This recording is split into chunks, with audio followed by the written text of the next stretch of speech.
and I heard some nice compliments for the gulab jamun especially. So just before the lunch, we all heard Mr. Mohan, one of our panelists, speak fondly of their smart jersey. He would like to leave soon, so let us all invite Mr. Mohan to unveil his dearly created product. Mr. Mohan. Good afternoon. Guys, I would like to request Mr. Mohan, who has been in touch with us for some time, and he wants to take his products global. So I'm going to request Sidbi, the delegate from Zimbabwe, the delegate from Mauritius, to come forward and give a flavor. And of course, the Director General of NIMSI, and see what the product is all about. So, DG ma'am, can you come forward, please? Delegate from Mauritius, delegate from Zimbabwe.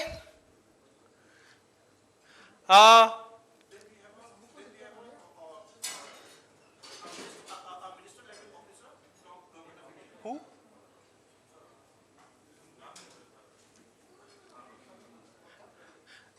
And we have a very senior officer. Can you come forward, please?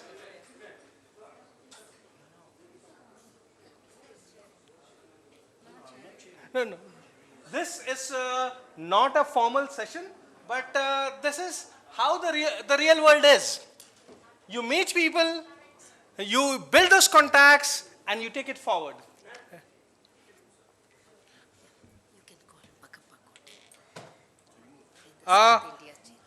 Mr. Bakappa, who is the South India chair, we would request you to come here, please.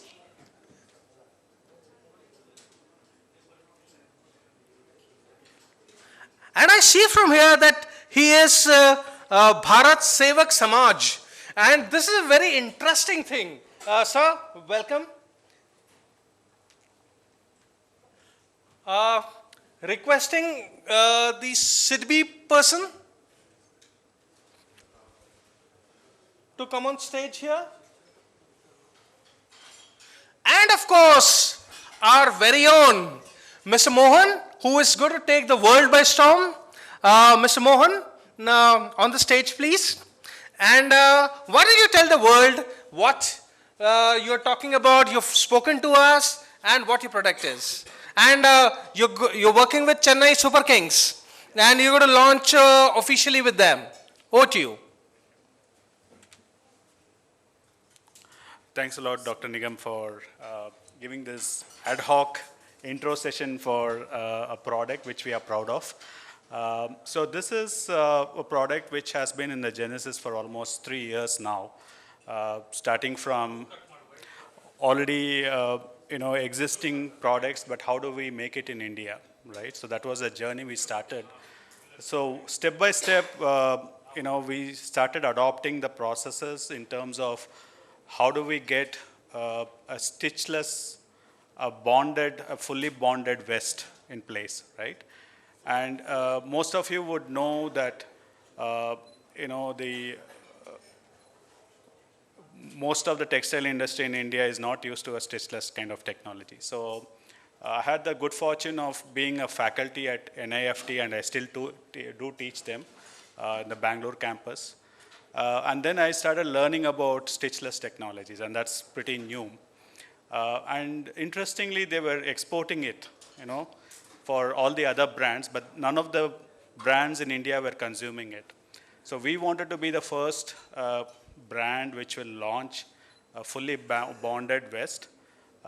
And this smart jersey has the fundamental requirement of grabbing your vital signs, right? And we are introducing in the sports world, primarily because it's a very exciting domain by itself, and India there are not of sports tech companies as yet. So we thought we'll start from there. But sports has that ingredient that it really challenges your engineering, right? Imagine an athlete who has to wear this and move around a lot, sweats a lot, and there's a lot of motion involved. So how do you compensate for that motion when you're grabbing an ECG, right? Whereas if somebody is as a patient is lying at some place, it's very easy to grab the ECG, right? So sports is also an exciting way to connect to the fans, right? So there are, in IPL, 500 to 700 million fans are there who are watching this game. We found that to be a very big market, very untapped market, right? So when we bring the economies of scale and we bring the latest technology to an exciting domain, we believe that the business will also be good, right? So we signed on the champion team today, CSK, and we have got a multi-year deal with them for the next 3 years. So we would be launching this, but I thought this global conclave is a very good place to launch this India colored jersey with our foreign dignitaries present here and the representation from the ministry level too. So I'll be happy to release this with the delegates here.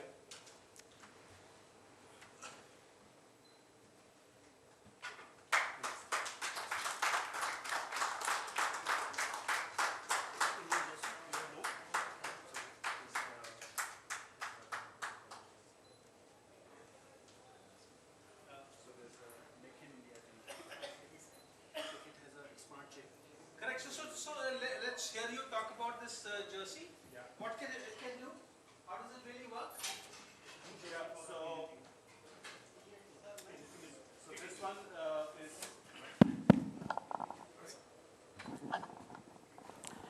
Okay, let me start with the first product here, which our friend from Zimbabwe is holding. So that's a maternity wear, which actually has got stainless steel fibers embedded in cotton fabric. It prevents radiation from impacting pregnant women and their baby, right?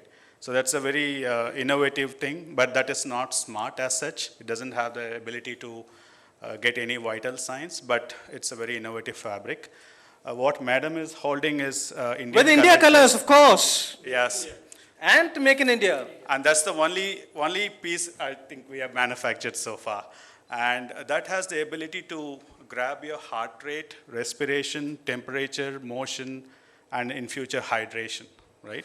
And it's got stainless steel fibers, which is combined with fabric, which is very comfortable on your skin and grabs the heart rate. And from that, we derive a lot of measures. And as you can imagine, it can be used not just for sports, but also for health, wellness, military, industrial IoT, you name it, you can have an application for that. And the blue version is our own branded version, which hopefully a lot of fans and fitness freaks, like our gentleman here, looks like a fitness freak himself, will buy and get a lot more analytics about themselves. So what will we do with all this data? So that's a very interesting thing. For example, in sports tech, for fans, we find out how emotionally engaged they are, with the team. For an athlete, it's about their advanced performance, because every athlete doesn't want to get injured, because the moment they are injured, it means it stops their career in a big way.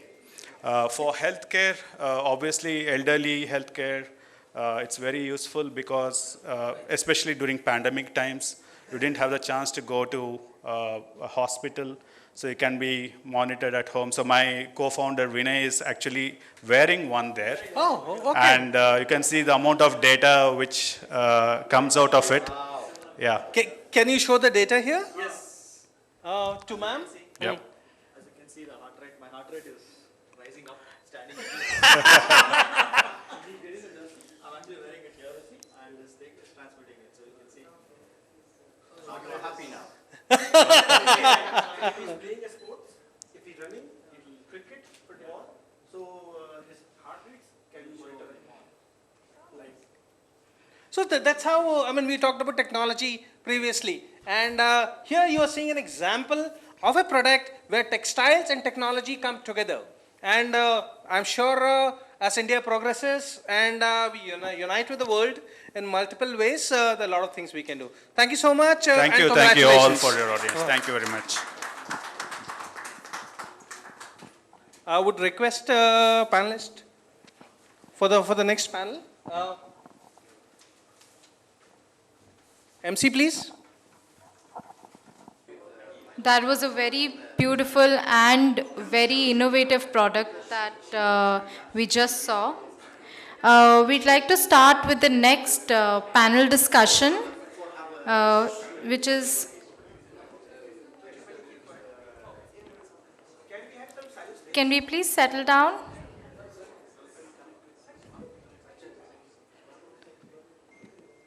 All right. So we'll start with the next panel discussion. It's on customer-oriented designs and product development. I would like to invite Mr. Ramesh Basmaji, founder FABUSSE from Kuwait. Mr. Prasad, Bidapa, fashion stylist and choreographer. Mr. Avinash, Kaushik, founder and CEO, WAKAW. And the moderator, yes. Please welcome, wherever you'd like.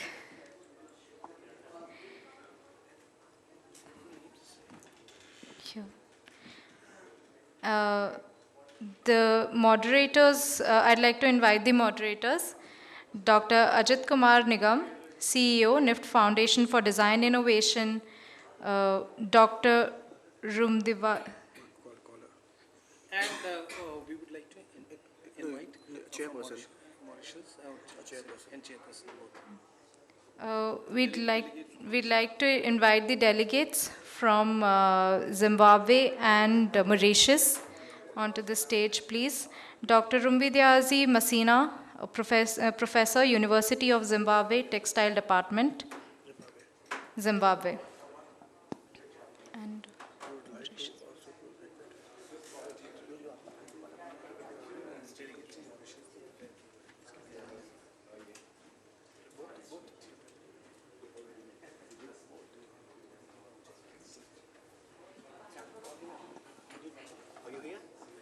Yes, I would.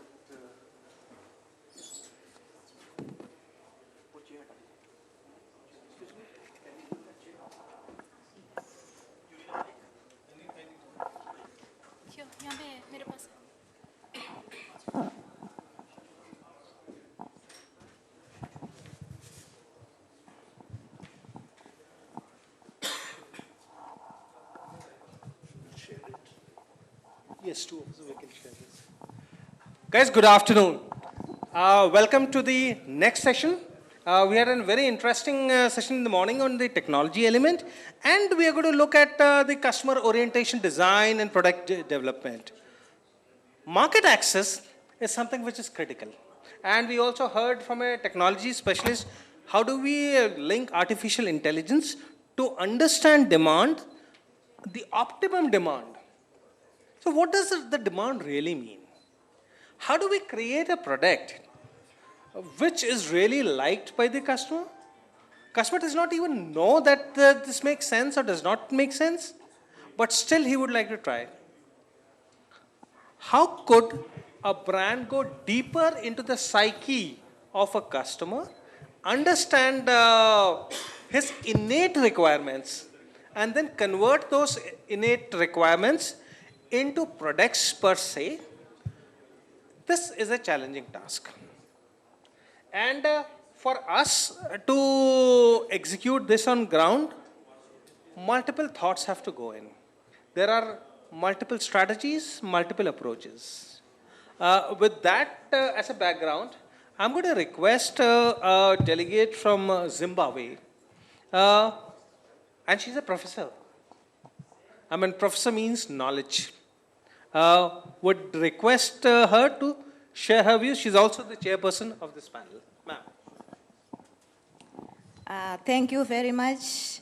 And I would want to start by saying I'm very glad to be part of this conference. To what we are going to be talking about here, we know a customer is a king. Whatever we want to do in textile and clothing, we should put the customer first. So there are a lot of things, a lot of processes that we need to consider. For example, we need to know the type of customer or the type of consumer whom we want to serve. For our products to sell well, for us to be able to penetrate the market, we need to know what the customer requires. Thereafter, we now have to come up with the designs. And in developing designs, we take on board the knowledge or the ideas that we have gathered from the customers, and we design for the particular customer that we have in mind.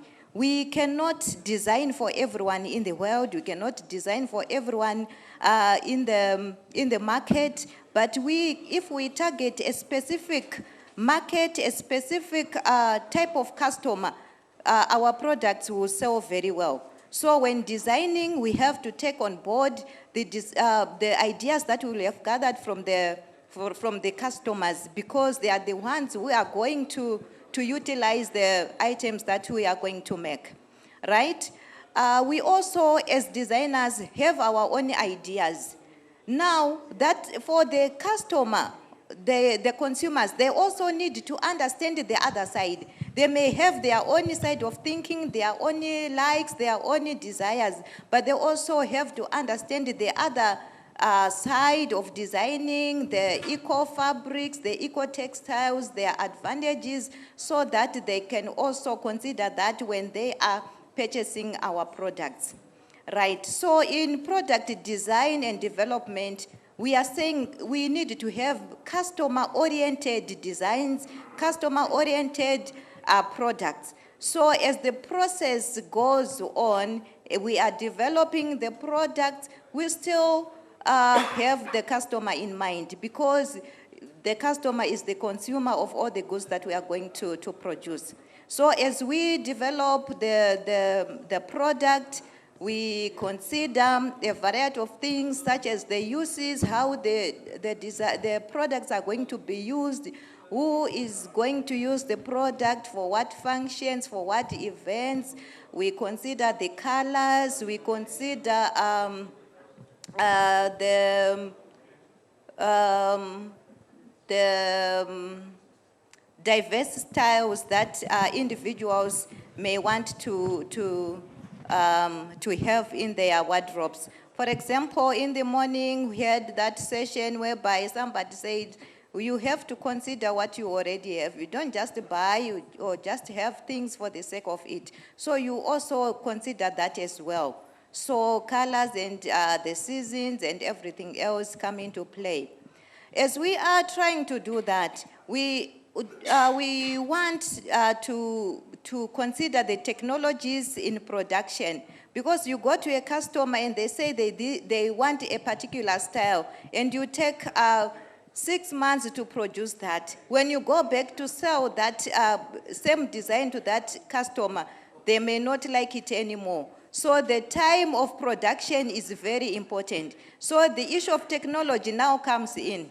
So you have to produce the goods, or the items, the textiles, in the time that the clients or the customers would need it, would want to use it most.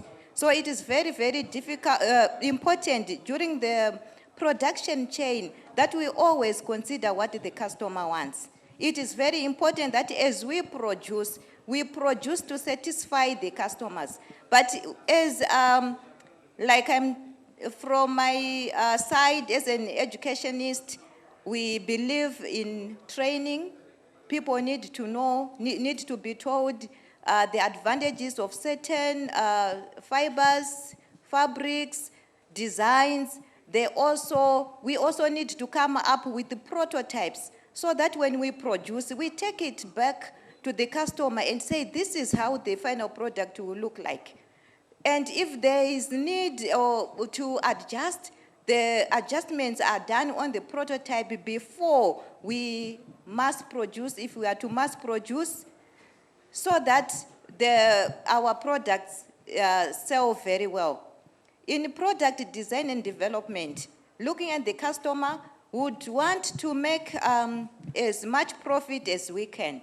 So it is important that the final product that we take back to the customer sells very well. It has to be competitive. So in order for us to produce competitive designs, like I earlier on indicated, we cannot produce for everyone. We have to target a specific target market so that we produce, we put all our effort, we perfect our designs, we produce according to specifications. It is very important. And we wouldn't want too many holding stocks.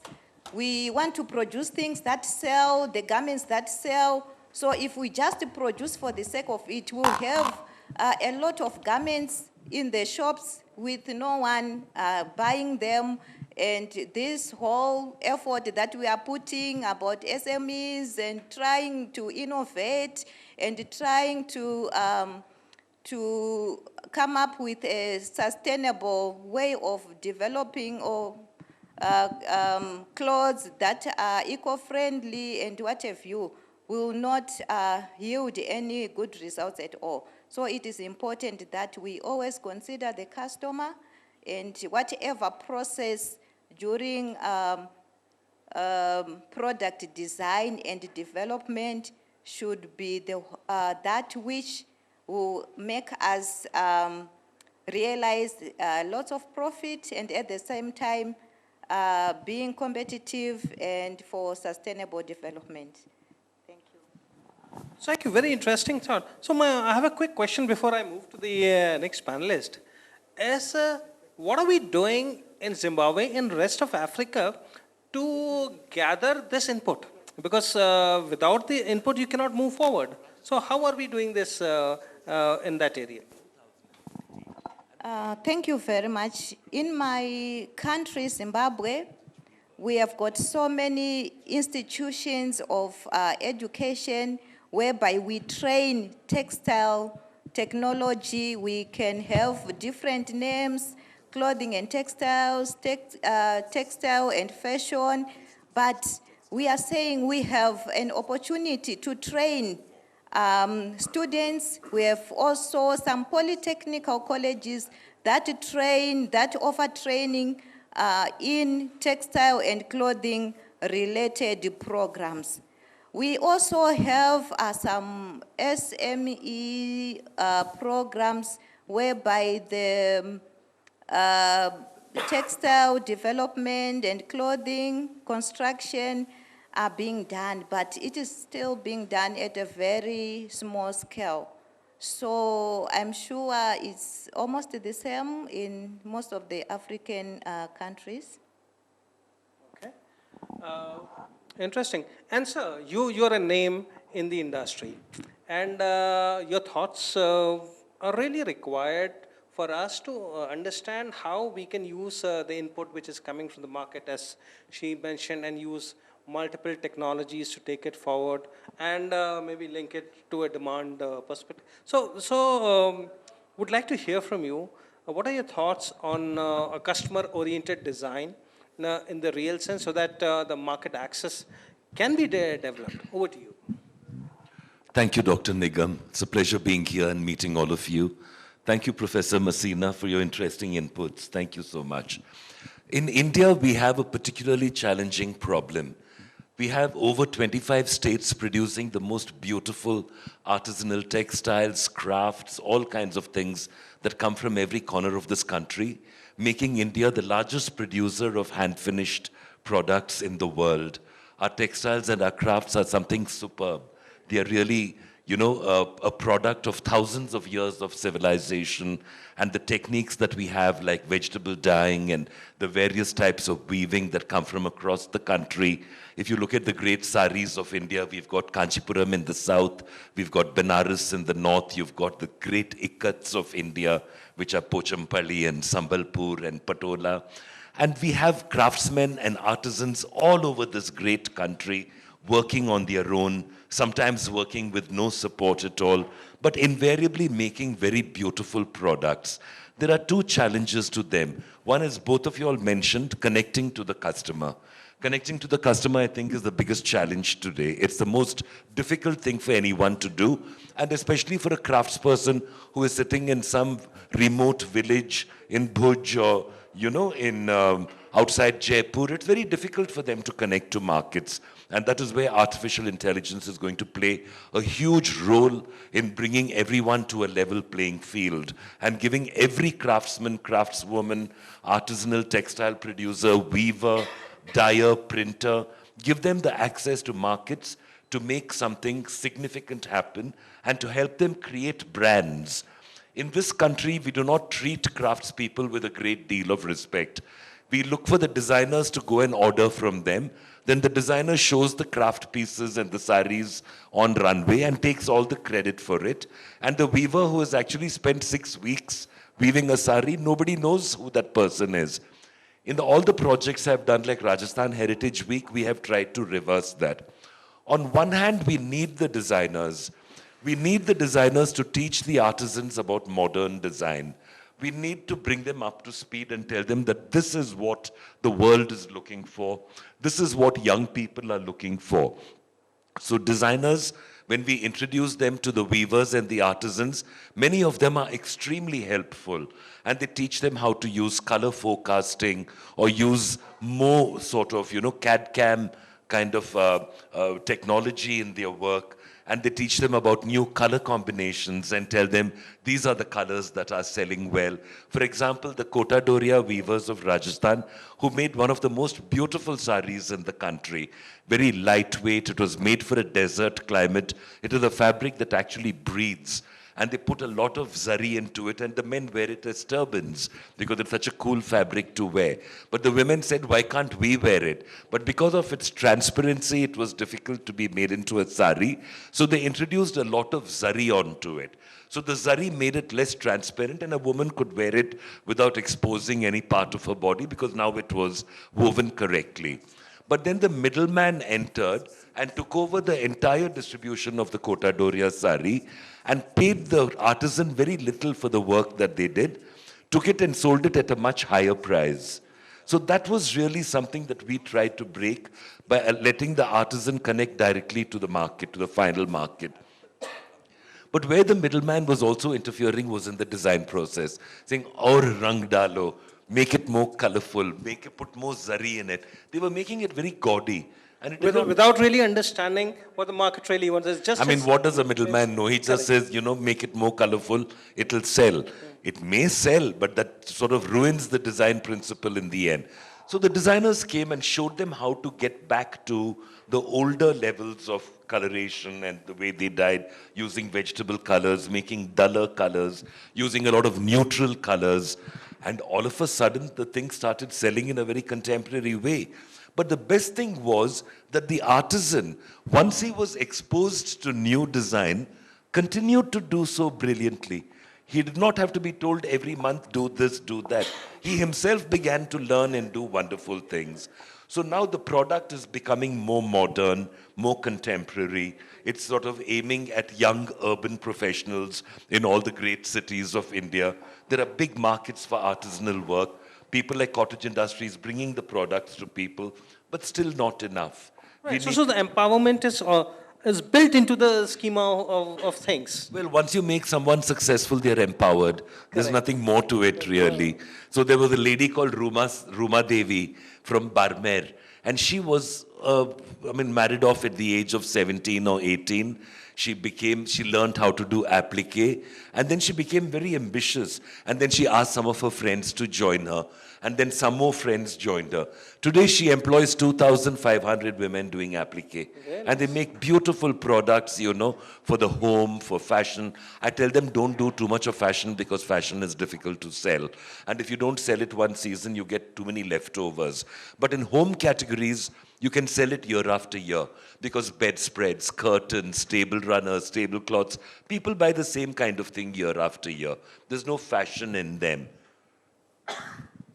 So we taught them how to do that, and she became quite famous. She appeared on Amitabh Bachchan's Kaun Banega Crorepati. She was on the cover of India Today. So, you know, Indians are ready to recognize these efforts of putting together something from a remote village in Rajasthan and making it a product that even IKEA wants to buy. And this is the challenge. Why can't India sell to all these labels? IKEA is about craft, it is about many things, but why do they have to bring everything from Europe at a huge cost? They can order a lot of things in India. We need to make these connections. And that is where a lot of platforming will happen, where we create very big events, and I'm sure that someone like you, working with NIFT, which is India's premier design agency, can do a lot about creating an annual platform or even a biannual platform where all the best designers come, meet with the weavers, modernize product, and sell it to a new audience. We were successfully able to do it at Rajasthan Heritage Week. If any of you all would like to see it, it's on YouTube. Just look for Rajasthan Heritage Week. You'll see all the development work done. And today we have made stars out of some of the artisans. Many of them have become big brands in their own right. That's what we want to see, success. Thank you. Very interesting. So, and all this is possible. A lot of technology interventions can happen, as we discussed in the morning. We looked at the possibilities of using blockchain to ensure that traceability is maintained. The particular weaver gets highlighted, and use concepts of artificial intelligence there. Yesterday night, we were having a long conversation with my friend from Mauritius on how do we take these kind of things to the world, and how customer-oriented design in the real sense can empower people, can ensure that the world also comes to see what is brand India. And we also embrace what is happening around the world. There's a lot of fusion which is possible. Over to you. Yeah, thank you very much. Yeah, yesterday we have a very long discussion about this, and we have talking about how to make the things. We have talking about the problem that we have here in our country to be not the best, but to be. So I think that it's important before that we create any company that we can imagine. First of all is to know what we want to do. I'm meaning about the new entrepreneur. We must know what we want to do, what kind of thing that we want to do. And this time, we can decide if we can use the technology, if we can use that things. For my idea, we arrive in a time that we have to mix culture. Otherwise, we will stay, you just told now, we have many people here who can make a lots of clothes, a lot of everything.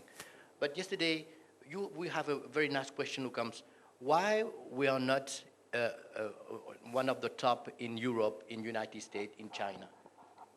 This is the question, why? It's because, for my opinion, it's because we don't mix culture. We have a very nice culture here. And if we mix the culture, I'm sure that will be the top of what we can create. I think you can understand me. I will take the same example of this person is not a fashion, is not in this area, but it is a chef, Atul Kochhar. It's an Indian. I don't know if you may know him, Atul Kochhar. Atul Kochhar, it's the best cook in the world, Indian style. What does he do? He mixed Chinese culture, Indian culture, French culture, Indian culture, all that mixed make him to improve himself, to create things that no one's have filled in their mouth. So people who want to do different things they have to mix. They have to take the idea from others to be the best. I think that in our country here, about what you're doing here to promote new entrepreneur coming, it would be very nice if all that entrepreneurs start to be, how can I say that, a competition between them, you see? And after that, of course, no one is the best. We cannot say that this one is better than this one is better than, we cannot judge. They will judge themselves. So that's why it is important at the beginning that all the people must know what they want to do. And after that, when we are finally as we talked yesterday, we will arrive in 100 people. That 100 people, we must talk and tell them, now you are on the top. We need the top of the top now. We need the top of the top. What can you do to be the top and the top? This is the question. That's the question. Otherwise, we can use everything that we have around us, our culture, our technology, everything. But if you don't fight, we will never have it. We will never be, of course, it will be very difficult to be a Pierre Cardin. It's difficult to be like him because this is a name. It will be difficult to be Lamborghini because this is a name. But if we are close to them, it will be nice. We must work on this. And of course, it is very important that we continue to have the same market, the marketing that we're doing now. And now, as you know, the COVID is here. And to make fashion show, to organize things, people are afraid and this. So we're going to use the internet for that. We must think about this. We must think, and you know, people want to travel. People want to do things, but can they do it? So we must use that new technology to show that we can do. But mix the culture, for me, I think it's the best thing. Atul Koshar is the result. He's the best. He's the number one. So picking up from the conversation which we had yesterday, you looked at getting Mauritius as a base case for testing our designs for the European market and the African market. And I've also had an interaction with your ambassador, and I've been told there are beautiful patterns which come from Africa and which are sold in the Japanese market a lot. So why can't we, as a community of designers based out of India, Zimbabwe, Mauritius, wherever, take this forward? And how do you think we must do that? I think that we can do it because now with my partner Steven Silloy, we have created a new brand which is Silloy, okay, and we target to be on the haute couture, fashion haute couture. For that, we cannot start from our place, from Mauritius, and to say, okay, I want to be in the top level and stay where I am, because we don't have that acknowledge, because otherwise we will be already. That makes so long time we don't talk about Mauritius. So the idea is now, if we make our acknowledge and we take a designer from Milan and we mix that. We mix the culture of Mauritius, we mix the culture of India, we mix the culture of Chinese. Of course, people will say, wow, I've never seen that before.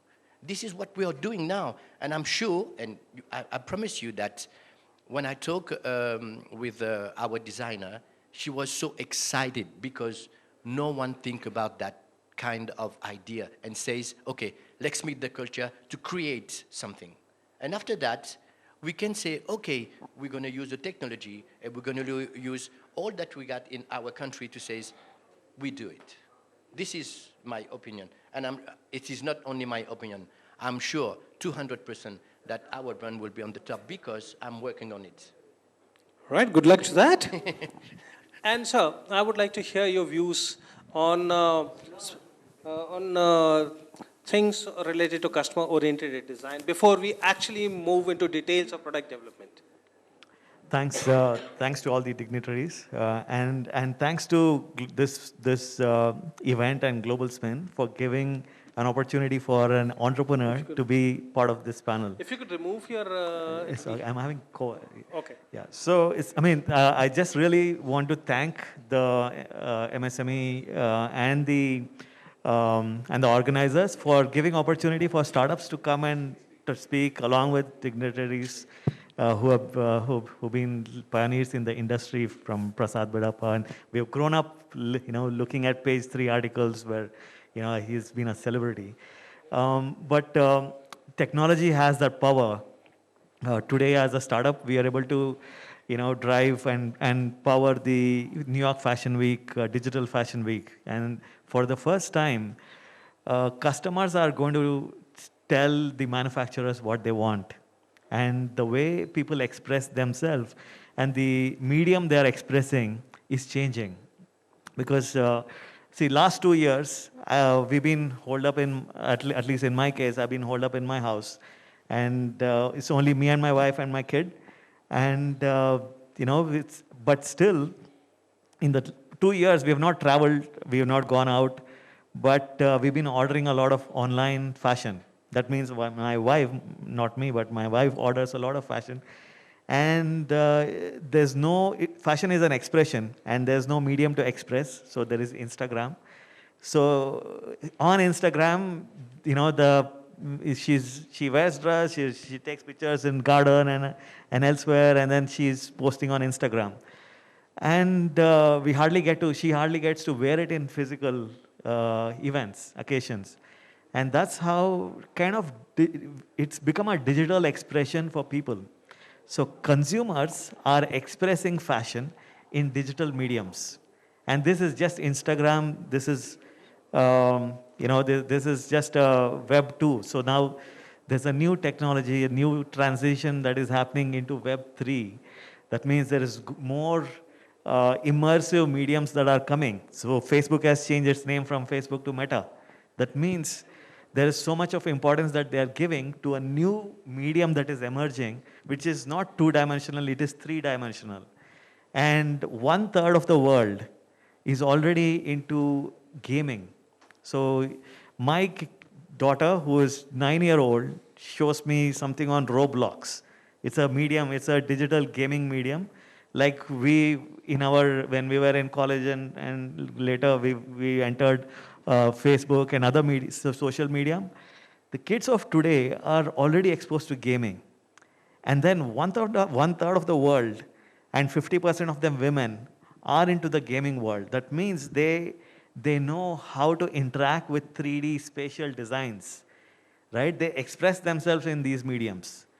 And when you bring them to a 2D e-commerce website, it's so mundane and it is not exciting. It's not exciting at all to show them some pictures and images and say, okay, buy this. It doesn't work that way at all. So the way people are going to buy is changing. The medium they express is changing. And on an average, when you talk about premium luxury fashion or even premium fashion, on an average, people wear it only thrice in its entire lifetime. That's where, in the previous panel, we were discussing about almost 50% of what is produced in the country is going into landfill. The production is not optimized to demand. And on top of it, 30% of fashion on e-commerce platform are coming back as returns. That means the customer's expectation from the product is totally different from what they see and then what they receive, right? So summing up all this, the new trend that is happening is digital fashion itself is going to be the driver for the value chain. That means a lot of analysis and analytics and AI and demand forecasting technologies are there. But the new way is until the customer buys, is ready to purchase something, putting money, you cannot guarantee whether that analytics is true or not. So NFT, which is non-fungible tokens, is a digital fashion asset. Whatever fashion we create on paper and through various tools, that is sent to the factories and manufactured. But now, it is not sent to manufacturing. There is no fabric. There is only pixel. That means the design is directly going to the customer in terms of a digital fashion asset. Customers are buying it by paying, could be some $7, $10. NFTs today, last year sold $80 million, and this year it is $20 billion of NFT assets. People are purchasing these assets to express themselves. Once they purchase, they can use it as filters on social media, like it's the same Instagram. So my wife, who purchased a physical asset only to show on Instagram, today can just get a NFT and she can wear that on her avatar or even a photo, and she can post it on Instagram, and it looks just the same. So if it is just a matter of expressing yourself in a digital medium, why to waste the whole value chain? And then, there is so much of carbon emission in this entire value chain of manufacturing and logistics. So that is a paradigm shift to the whole fashion industry. And today, India has a very big opportunity because we are a tech hub. We are a very strong entrepreneurs and tech scene. So we have very good designers, and they are, for the first time, like I sitting in Bangalore, so we powered a New York Fashion Week in New York City. So that's the power. So the Milan, major premium brands in Milan are talking to us, from Armani to Balenciaga and many other brands, because they know technology has that power, and they are looking at sourcing technologies from any part of the world. So I see the new way of the production and manufacturing of fashion will be driven by these digital asset consumption, and almost an industry estimate is 15% of our wardrobe will be totally digital. That means they don't have any physical presence. Very, very interesting take on this. So, are we going to really see a world which is going to be totally different? A world where the physical product, if I can use the word, reduced, and the digital avatars get enhanced, and that becomes a monetizing opportunity. And with the young people who are looking more at digitization, spending time on gaming consoles, would that be the world? So, what is your take on this? Well, Dr. Nigam, I think you're actually the best person to answer that, being who you are. But to me, digital fashion, the metaverse is upon us. It's already here, like you're saying. But will it replace retail? Will it replace online sales? I doubt it. Because all of us can't go out wearing these virtual clothes. And in the last 1 or 2 years of COVID, all the fashion shows that we normally do started to go online.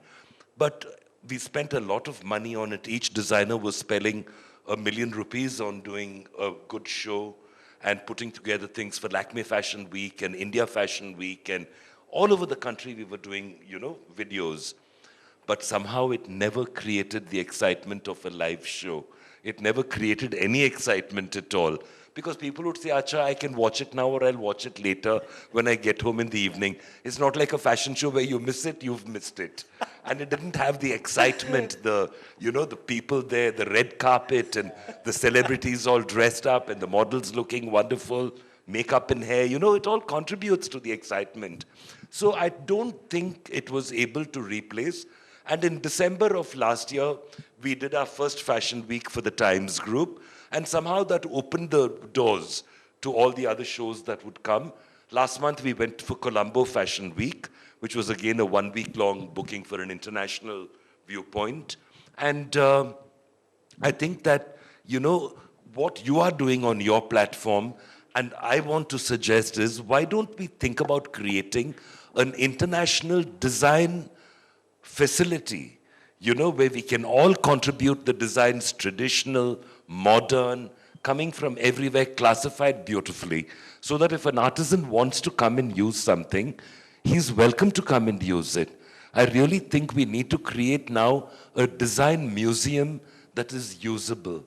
I know Zimbabwean fabrics, for example, bright, beautiful prints, they became so fashionable last year.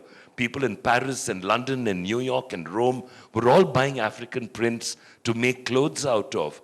We also need to make our Indian block prints that popular, send it all over the world. We have designers like Laura Ashley importing block printing from India for her wallpaper and for her curtains and drapes. So there is a global application for the design that we are talking about. But really, Doctor, you're the one who has to put it together, because you are NIFT, and the division that you head is particularly geared towards doing a platforming like this. So please let us know. We'll all be happy to come and work with you, and tell me what you have to say about that. Okay. That's too much at the table, but I'm sure with cooperation with all the stakeholders in the system, we will actually be able to come out with something concrete on that. And shifting gears, ma'am. So he talks about the Metaverse. So what has been your experience on the Metaverse site in Zimbabwe and the rest of Africa? In Metaverse, how digitization is happening in that space? Thank you very much. In Zimbabwe, I think we are kind of a bit behind in terms of digitization. Of course, a lot has been, people have been trying to put a lot towards digitization of designs, but still we are having challenges of people are not able to sustain themselves. People are not getting support from the ministry, from the government. Therefore, even if they are to go and search on the net, they see designs, sometimes it just ends there. They may not be able to develop the designs. If they are to share with colleagues, they are to share with other people, it would be better if they can collaborate, they can share with people from other nations. That would help very well, like others have indicated, that it would help very well if something can be organized that nations come together, share their experiences, share their designs, that will create a platform for a good marketplace. I don't think it's only Zimbabwe that's lagging behind. We're all lagging behind. Nobody has come up to that level. I think that, you know, like what Avinash was saying about the metaverse, it is a very difficult concept to wrap your mind around and to make an application that happens.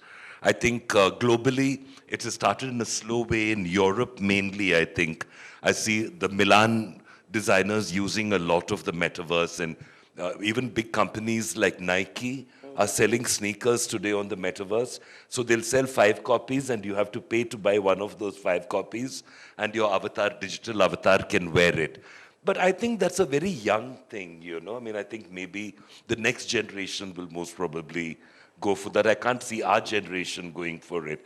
We still want beautiful clothes to wear and try on and touch the garment, and you know, we are like that. So monetization of this, how does it happen in Europe, and how do you think you can take it forward from a metaverse perspective? No, but in Europe, it's already there, and they have already done it. But as you say, we cannot stop making clothes because we got to wear things on us. So this is only for Instagram or to make pleasure for other people to say I'm good. Yeah, because we still want to be fashion. This is the world. We still want to be fashion, not only on the photo or on the internet or Facebook or else, because, excuse me to say that, but it's true. Maybe sometimes you're talking with someone who has very nice body, nice clothes, okay, and then you have a meeting with her or him, and you can see that it's not the same person. So what is the purpose to do that? You see? So this we must be real. This is a very nice innovation. But this is only for advertise or to help designer to create things, because when we make a photo we cannot do it very well. So let's try to do it with that engineering. Only for that, but it's very important that we need clothes. We need to fabric. Otherwise, what will happen? So let me throw a counter question to you. In foreseeable future, do you think wearable clothes? Let me use. I'm sure. Will that become a commodity, and we go for on the branding side on what Avinash says? And will we see a world of that kind? I think so, maybe. I mean, my children's children maybe will not go out shopping at all. And maybe they'll just buy virtual clothes, which could become reality. Who knows, by then they may have the technology of, but like we saw those beautiful T-shirts that the athletes are wearing. Something like that you can download from thing according to your specifications, the color you want, the exact size that your body is, and then it manifests. It actually is like a 3D printer making Live. everything for you. You can never tell what's going to happen in fashion. But I think that hands-on fashion, and in India, my concern is not so much about modern avatars, but the older avatars of our craft and heritage, because I'm very worried about losing it. You know, I don't want to lose it. I mean, for example, I came in today wearing a beautiful piece from Gujarat, which, you know, there is one embroidery man left making things like this. It is just sort of, you have to go to Dastakar to buy it, or to 100 Hands. You have to find an exhibition. I can't just go to a shop and buy it. I can't go online and buy it, because they're produced in such small quantities that they're not really in the marketplace. So you've got to be able to find out who's doing it, where is he doing it, which village in Ahmedabad, near Ahmedabad, and go there and buy it. But at the end of the day, is that sustainable? I don't think so. Nobody can sustain selling like that. That is where I think big brands like Reliance and Aditya Birla have to not only support designers and pay Sabyasachi millions of dollars to buy his brand, they should do something about creating platforms for artisans all over India. Today in India, we are 21% involved of the population is involved in the artisanal trade, right from agriculture to spinning, to weaving, to dyeing, to printing, 21% of India. And yet the Prime Minister's skill programming, which is a very big online thing where he teaches young Indians to skill up and learn different skills, has no mention of hand skills. Why are we not teaching our young people weaving, printing, dyeing? Because these have global applications. Why should they only learn how to turn a lathe and operate machinery and make any kind of, you know, like a skill is not necessarily only mechanical. A skill is also of the hand. And in India, we have proved thousands of years of weaving, of silk, of cotton, of wool. What beautiful things we make over here. We need to produce those in larger quantities and offer it to the world. And you know, Dr. Nigam, with NIFT, I have worked very often with NIFT, and if NIFT can create this bank of designs and a bank of customers for artisans to work for, you all would be the right people to do it. Yes, so we are doing that. We're trying to create a repository of all crafts come together and put it on a digital platform so that it can be accessed by... True. Because the modernization of design is very important. See, today we might make a Kanjivaram sari in certain colors, which maybe your mother or your aunt would resonate with, but you all may not. You all might say, no, these colors are too gaudy or they're too old-fashioned. We want something newer. So where is the craftsman then who has been connected to a color forecasting system that teaches him that very subtle colors are selling very well, very pale colors, pastels are selling well, but he has no access to that information.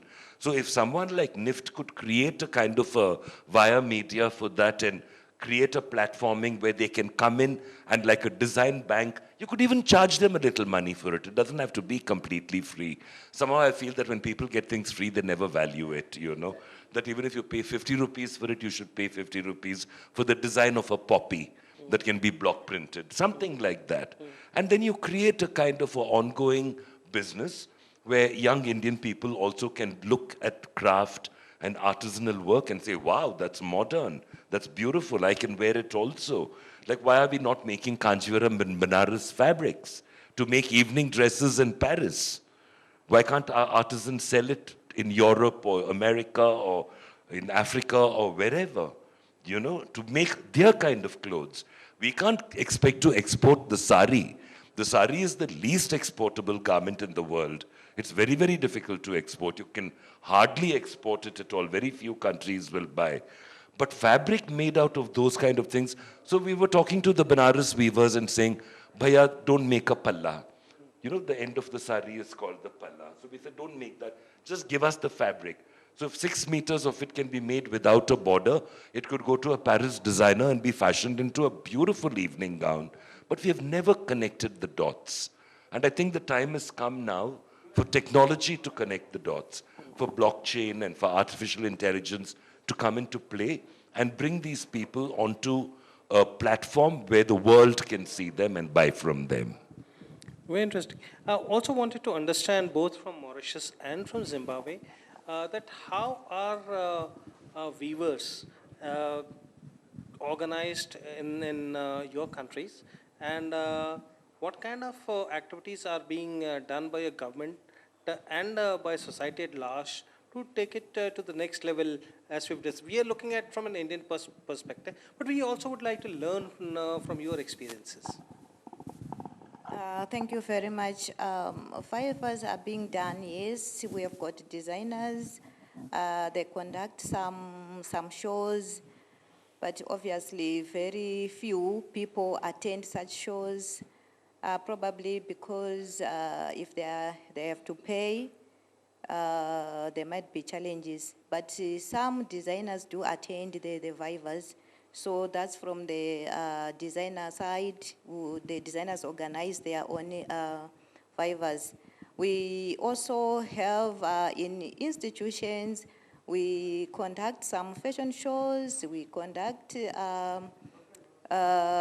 some modeling events whereby students and other people, other designers who have been invited come and showcase their designs, they find models who can showcase different designs in different institutions. And of late, as a nation, I know we also have some shows like Mrs. Zimbabwe, Mrs. So-and-so from different towns. But I think due to COVID, this has not been done of late, but this has always been done.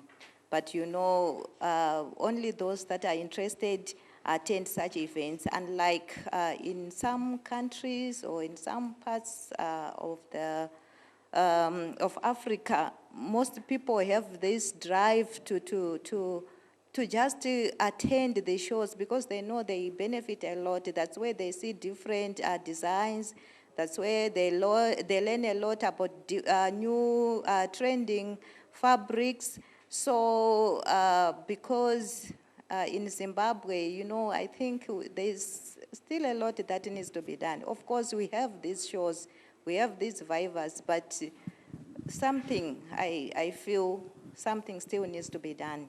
And we also need to be able to visit some other countries as well, like coming to India if they've got their own Vivas, so that we get this experience of how they organize, how their designers get down to do the real designing. That motivates us when you go back home, even to attend shows in other countries. I know there are designers, some they do it on their own, some they do it when they have to represent a certain organization, they attend such shows.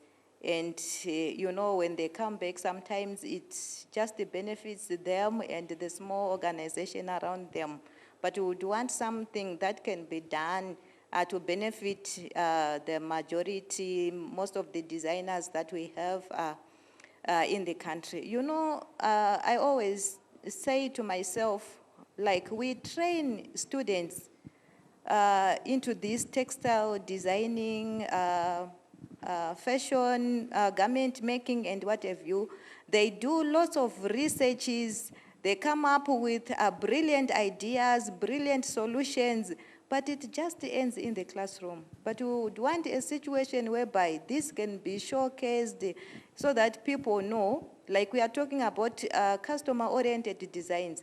And one of the solutions is to get down to know what customer want. They do such researches, they know what customers want. They know, they Google and they know what is happening world over.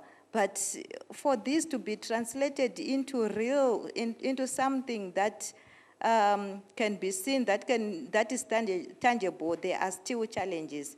So this is where we are as Zimbabwe. The Vivas are being done, but not that elaborate. Thank you. Thank you. And let's also understand from Mauritius on this. In Mauritius, we have the same problem like here, but smaller. We don't give the opportunity. We have school. We will start to explain then how to build something and then stop. There's nothing coming. We can have fashion show, but when you look after that kind of fashion show that we organize there, it's like this. So that's why we decide to change this, like you're doing here. That's why we decide to change, because why? Others, not us. Why?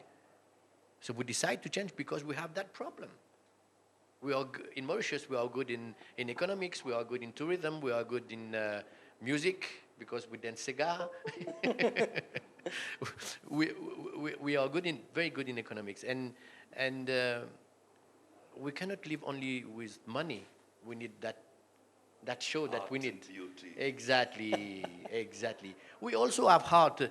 We have so many painters. We have so many sculpture, but we never promote enough because we don't. I will say again the same thing. We don't mix culture. We always do the same things. Always doing the same things. Like, you know, we turn around like this, like a dog is running around after his, you know. We're only doing this. So this must change. Do a lot of students from Mauritius study in Paris?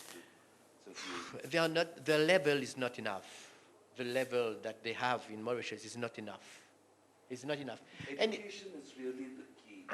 You know, if we can get our design students to go to Zimbabwe or to Mauritius or to some place where, you know, they will learn a different culture, it would be fantastic. Exactly. You know, I mean, I see my design students, even from NIFT also, when the time comes to make their graduate collection, they head to the shop and buy Chinese imported machine-made fabric. I said, you know, really, you live in a country like India, where you can walk down the street and find an artisan, a silk house, you can find fabrics everywhere, and you have to go and buy Chinese fabric to make a little black dress. So isn't that globalization of some kind happening out there? This is reverse globalization. We should be globalizing them. We should be annexing their taste levels and saying, Paris, wear Benares, you know? Right. Why not? I mean, I'm going to do that. This year we have a couple of shows in the West. I'm pushing Indian textiles, saying this is luxury because it's handmade. And no two pieces will ever be the same. So don't tell me that a machine-made fabric can be luxury, because in my opinion, only handmade can be luxury. Fantastic. I want to open this to questions. You have a specialist of various kinds. Right. So, if there are any questions, especially, I mean, we have had conversations of non-wearable clothes and wearable clothes, okay? And what we should do to promote the textiles. And Mr. Bidapa has been sharing how he wants to take luxury, what it really means to the world. So, if anybody would like to react to any of our comments, any discussions points. Yes, please. You can take this.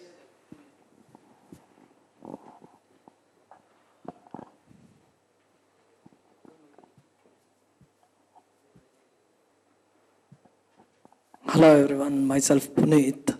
Rather than this is not a question, I would like to give a hats off for Prasad Bidapa's thoughts.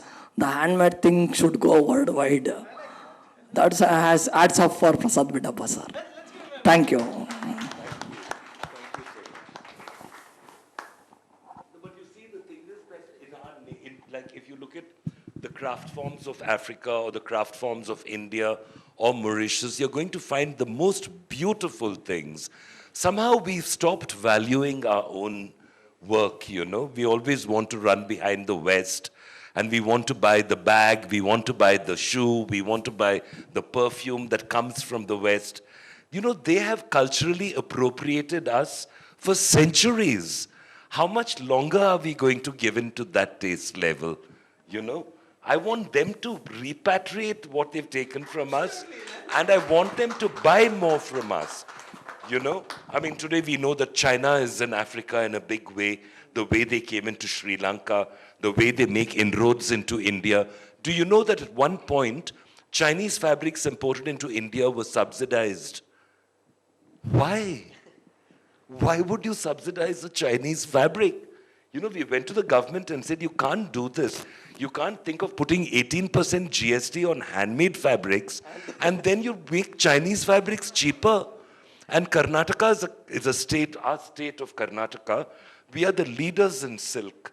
For 3,000 years, we have made the most beautiful silk. We've exported it to the Roman Empire. We've exported it to China. In the years gone by, in 30 centuries, we have taken our silk everywhere. And today, we are hardly producing any silk. It's the Chinese import that is selling because it's easier to use. It's a stronger filament, so it doesn't break. But the breaking filament is the one that is the beautiful filament. That's what makes Mysore silk. And the Japanese know. Do you know that the Japanese buy the most amount of Indian handmade fabric? A designer like Issey Miyake, he has started a label called Haath. He's even using a Sanskrit term. And he's created a label of clothes made from Indian hand-woven products. It's just beautiful and so expensive in Tokyo. You can find it online also, the Haath label by Issey Miyake, selling as a luxury product. What are we doing? You know, we're just so content to take the back seat. We're content to let the West come and take away the profits. Like even today, the embroidery done in India for a Christian Dior gown. A Christian Dior gown will sell for upwards of $10,000. That's the lower end of the price. So that's about 7.5 lakhs to about 15 lakhs. So that garment which costs, okay, say 10 lakhs as an average, you know how much they've paid for embroidery over here? Less than 4,000 rupees. It's not even a 1%, it's not even a minuscule percentage. How is it possible that we undervalue our work so much? And that is why I say that all our nations should join hands, create a design bank that brings the best of our culture to the fore, and we should sell it to the West at 10 times the rate. Very interesting, that we sell very it now. fantastic, very interesting. So I think we have partners right here to start this thing. And let's look at it, exploring this in reality. We look to you, Dr. Nigam, because you know, being who you are and being with NIFT, you can propose this, you know, and then we'll all come and join and get it started. It may take time to do, but we can do it. Yes. Sure, for sure we can do it. All right. So any other questions, please? Yes, ma'am.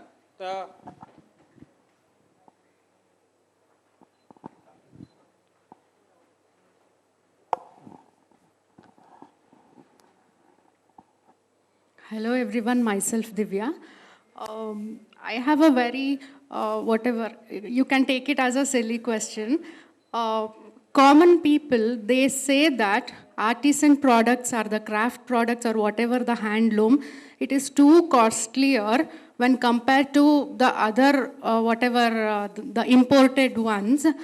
I don't know whether it is because of middlemen or whatever, I don't know.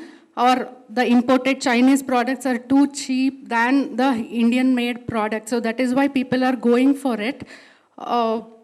Is it really true, or is it because of the middlemen, or how is it? Can you give us the real picture of it? You're right, it is because of the middleman. For example, if I take a Kota Doria sari and I buy it directly from the weaver, I pay 9,000 rupees for it with a good amount of zari, beautiful colors. What is 9,000 rupees? It's $110, it's nothing. Okay? But if the middleman comes, not only does he buy that sari from the weaver, but he says, I'm carrying only 8,000 rupees. So I can't pay you 9,000, I will pay you 8,000 rupees. So he pays 8,000. Now the weaver's looking at the cash. He has to send his children to school and buy food for the house. So he says, okay, take it. That 8,000 rupees sari then is doubled and sold to the shop for about 15,000 to 16,000 rupees, almost double, to a shop in Delhi. The Delhi shop marks it up by 100%. And it goes for 30 to 35,000 rupees. So if you buy a Kota Doria sari in Delhi at a big shop, you will pay 30 to 35,000 rupees. But if you've taken the trouble to go to the weaver to his house and found it, you'll get it for 9,000 rupees. So that is the story of Indian handicrafts across every department. Everywhere. It's happening everywhere. In Karnataka, it's happening with our Mulkalmuru fabrics, our Bangalore silks. It's happening with Channapatna toys. It's happening with Bidri wear.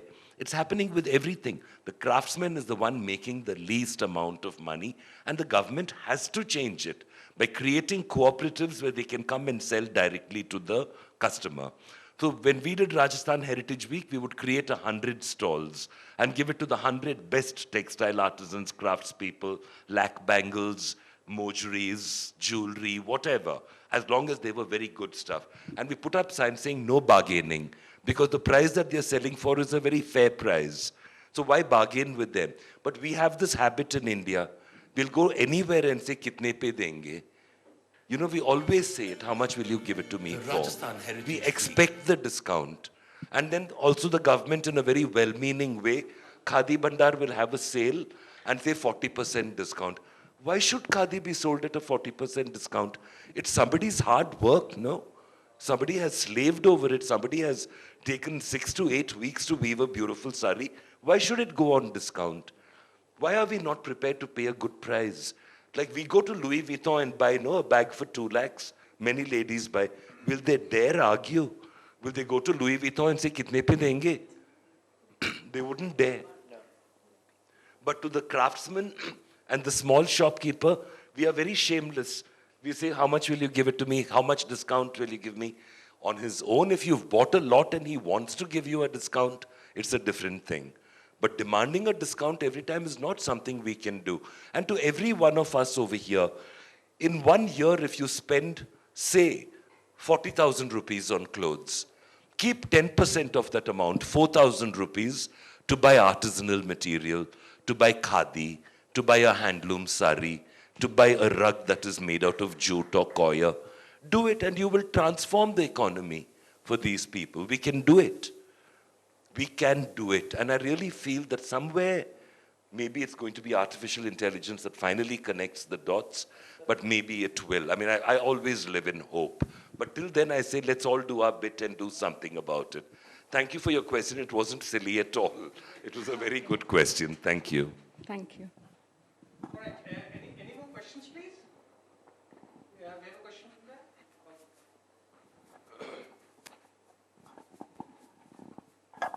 Good noon to everyone. Mr. Bidapa, as we discussed, as you said, that though the Desi products having a competitive edge in terms of criteria, in terms of quality and the hard work, and even the presentability, it can't match up to the global brands to give a competitive edge in terms of commercialization. Is it lack of brand awareness or giving a commercial competitive edge to the global brands, or how it can be groomed up to make a competitive edge to the global brands?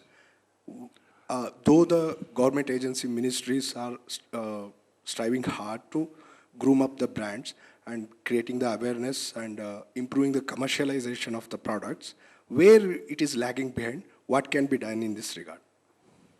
I think we are not lacking in quality control at all. Quality is very, very high. If you go to a vegetable dyer in a state like Assam, and there is a man there called Narottam Das, and Narottam Das is a textile dyer who uses only vegetable products. He makes yellow from onion, he makes red from redwood, he makes saffron color from haldi, he makes all kinds of beautiful, he even uses cow dung to make a pale brown, and he uses flowers to make different kinds of dyes. His work is in demand all over the world. But you see, the West does one thing. So Zara says, we have to make 3,000 blouses out of this fabric. So the fabric cannot change even by this much. It's got to be even 3,000 meters. Then they say, it's very good.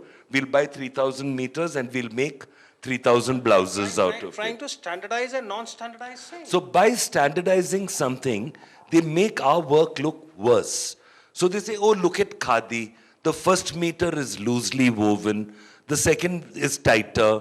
Oh, look at this piece of indigo. This is darker indigo and this is lighter indigo. Why is there no consistency? So how did consistency become beautiful? How did something that was manufactured on a machine become beautiful when something that's done by hand and changes its character. You know, indigo is darker in winter and brighter in summer because of climatic conditions. Today, when you do a Telia Rumal, it's very difficult to do because, you know, the atmosphere in Andhra Pradesh where they make Telia Rumal is quite oily. The air is a little oily over there. That's why Telia Rumal comes with that beautiful, soft, oily finish. So all these are plus points. Like you take a piece of khadi and you take this embroidery, there will be a variation from one star to the other. One might have 10 dots, one might have 15 dots. But that is beauty. So what is wrong in that at all? If a piece like this can be sold in a shop like Zara, why not? I'm sure many people would love to buy it. So why not give it a chance? And we also in India, we need to package our products properly. We've got to classify it properly and tell people this is what it is. This is what it means. And then people begin to appreciate and understand the beauty of it. You know that every Kanjivaram sari tells a story about the weaver, about the Madurai Meenakshi temple, or the many other temples they have in Tamil Nadu. A Kanjivaram tells a story. Many sari, the Banaras tells a story. It tells the story of the Mughal invasion, of how the Mughals loved the Banaras weave and encouraged it even more. Until today, it remains the queen of Indian textiles in terms of in the handmade sector. But we have no consistency, and we will never have consistency. Because a weaver can make one sari, and the next sari he can use the same colors, the same technique, but there will be a difference. Because the weather has changed, or his hand has changed, or his mood has changed, and all these things affect the product. We have to learn to accept it with beauty. Why is it that the Albert and Victoria Museum in London is full of Indian textiles? How come that's good enough to display? That's fine, because they stole it all and took it away from us. What is it, 30 trillion worth of stuff gone from India in those days? Nothing's come back at all. The Queen is still wearing her crown with the Kohinoor in it, which technically belongs to India. But they say, no, the Maharaja of Punjab gave it to us as a gift, so you can't take a gift back now. So, you know, so cultural appropriation also is a problem. You know, I've had people come down, like Sabyasachi, when he did the project with H&M, he copied the block prints, but not by block printing. He did it with digital printing. He photographed the actual form by the artist and reproduced thousands of meters, so it became consistent. So the beauty of block printing, which is done by hand and creates a variation, is lost forever, because now they're digitally printing it. You can take tie and dye, you can take bandhani, you can take any of the beautiful prints of India, you can digitalize it. Many people won't know the difference. But don't you think then we lose a large part of our own culture when we allow that kind of misappropriation to take place? We cannot allow it to take place. Very interesting. Thank you for this. From a national perspective also, we need to look at these things, because complete history of the country is weaved in. So thank you for this, and I would like to thank all the panelists who were assembled here, and thank you so much for this. Thanks. Thank you so much. I would like to add a few things to it. Thank you so much, all the esteemed panelists. And we would also be playing the respective videos of respective panelists. And they have something very nice to share. But I would like to first of all thank our Honorable Prime Minister of India, with whose vision we were able to conduct this Global Spin Trade Conclave. And I would like to thank upon our Secretary MSME, BB Swain, and also our Secretary Textiles, Shri UP Singh sir, and our two patrons for this Global Spin Trade Conclave. One, we have our Joint Secretary, Miss Mercy Pao, and Dr. S. Glory Sarupa. She is our DG NEMSME, National Institute of Micro, Small and Medium Enterprises. I would also would like to focus upon and also disagree to what Mr. Prasada has said, because right now after COVID, the whole scenario, the global scenario have changed, and they have now moved more towards the eco-friendly and sustainability. But now, as what somebody have questioned about the quality aspect, so I position position myself more on the market side of the complete value chain. I have my own cluster, which is in Bijnor. I have 250 women who weaves for us. I have an NGO, which is I Am Khadi Foundation. Under this NGO, we have, which has been supported by HDFC Foundation and HT Parekh Foundation, which owns by HDFC Bank. And we have 250 women who weaves and spin yarn and fabrics for us. So I've seen that life. And also I've seen, since I come from Indian Institute of Foreign Trade, so I talk more about the exports. So one, we lack on trade competitiveness and export competitiveness. We focus more on making first-time exporters. And when it comes to exports, these emotions doesn't work. These emotions are good for our people who are based out of India. But when it comes to exports, the scenario changes. They talk about quality, they talk about quantity, and then they talk about price. If you are able to meet these three things, they will buy from you. They don't talk about, or they are least concerned about what is handmade and what is your machine made. Yes, handmade is there, but if I talk about the buying pattern of the buyers, the buying pattern of the buyers in the last few years, it's been 10 decades, it has changed. And if I see about the exports which has been done to developed countries and new emerging markets, you will be surprised to see the market trend has totally changed. Post-COVID, pre-COVID era was different, post-COVID era is different. So yes, if I'm an Indian, I'm proud to be Indian. I'm proud to have my own cluster where I'm supporting 250 women who are spinners and weavers. But unfortunately, this emotions doesn't work when I go to Europe. So there, they think differently. And there what matters is quality. So yes, quality is a challenge which we are not able to meet by hand. So then in this scenario, we need to educate them. Awareness is required. And the number of people who are buying, those are very minuscule. We have a very small number of, but that has been sold with a story, and that has been sold much higher price. That's what you call that as value addition, where you $1 you sell it for machine, and handmade is being sold for $20, $50, $100. But the buyers are very, very lean in that segment. Thank you so much, and I'm so sorry, Prasadaji. I've seen the different world. I have been to Europe. I've lived in Europe. I have lived in Malaysia. I've interacted with buyers. I have more than now. I am directly connected with more than 1,000 buyers across the globe. I'm communicating with buyers, so I talk more what buyers want. Yes, no doubt, whatever you have talked about completely makes sense when it is India. But so can I just add a point there while you're speaking? And looking at why can't we really move up the value chain? Why can't we have our own establishments there? And who would be better to tell the Indian story than yes. Indian enterprise there, as against we giving it to some large corporate who standardizes things, and that's where we lose value. Why can't we look at that aspect? Sorry, that's my take. Pleasure. You're very right. You're very right. We really need those benchmarking facilities now, you know. India is spending so much, and it's been since independence we are struggling. We are sitting in 2022, and since Modi ji has came in 2014, he is also doing lots of things towards the promotion of the weavers. But yes, exports is a challenge. So we, as the focus of this, in fact, global spin trade conclave is more on making more and more first-time exporters, making more and more micro entrepreneurs, helping them to reach out to new markets, emerging markets, and help them to meet and reach out to buyers where they're able to sell their products, and we earn foreign exchange. We are able to earn more and more dollars. We are able to, in fact, meet what the Honorable Prime Minister wants, touch the $500 billion exports. That's what the vision is. Thank you so much. I would like to call upon my colleague, Sonia, to facilitate all our esteemed panelists. So, Standing picture of all. yes. Yeah, sure. You also do one. In my between first.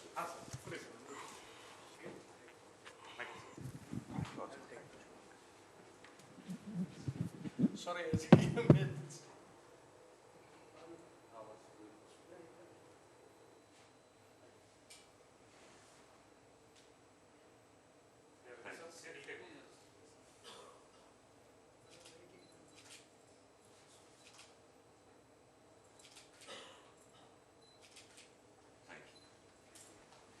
I would like Sonia ji to facilitate our session chair. Mr. Prasada ji. Our session chair, so I'm so sorry, my apologies. Our session chair from Zimbabwe,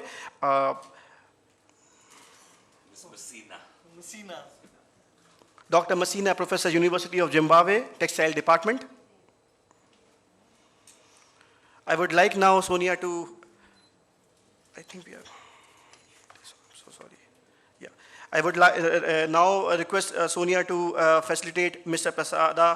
Prasad Bipada, a fashion stylist and a choreographer. Now I would request Sonia to facilitate Mr. Avinash Kaushik, founder and CEO of WAKAW.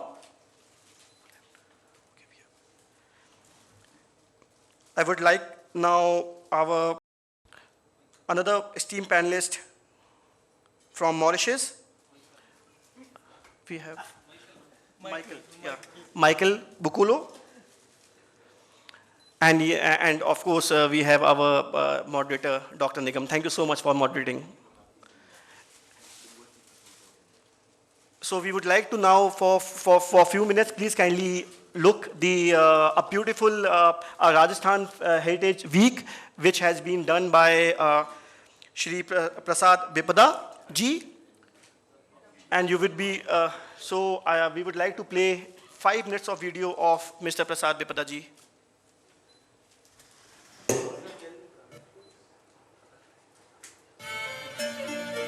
The Rajasthan Heritage Week was conceptualized in 2015, and the government of Rajasthan promoted the cause of artisans and heritage weavers all over the state through this project.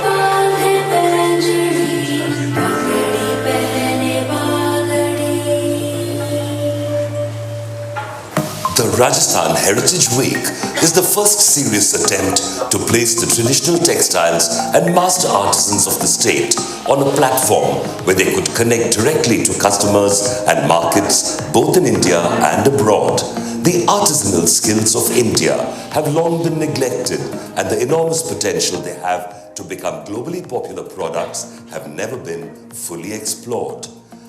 Commissioned in 2015, the Handmade in Rajasthan project set a mandate to popularize the locally woven khadi and kota doria fabrics and the myriad techniques of dyeing and printing amongst designers all over India and the world. Over the years, designers like Abraham and Thakur, Rohit Bal, Rajesh Pratap Singh, Wendell Rodericks, Raghavendra Rathore, Ritu Kumar, Hemant Trivedi, Vidhi Singhania, and B.B. Russell brought their vast experience to Rajasthan Heritage Week and worked directly with our artisans in developing new designs in the heritage textile clusters of Rajasthan, which they then featured in their collections sold all over the country and all over the world. The objective was to create an ongoing partnership that will help create new directions and designs that could herald the evolution of a globally appealing product.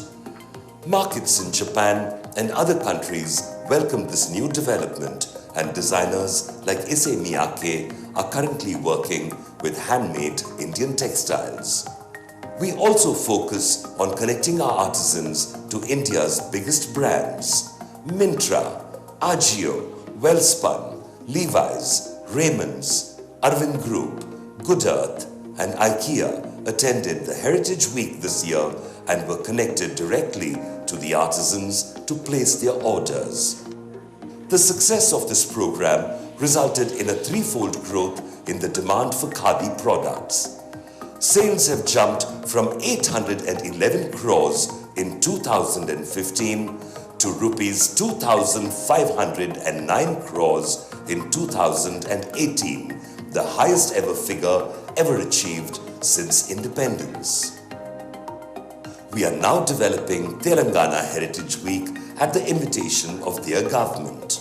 In Karnataka, we have begun work on revitalizing the centuries-old silk industry.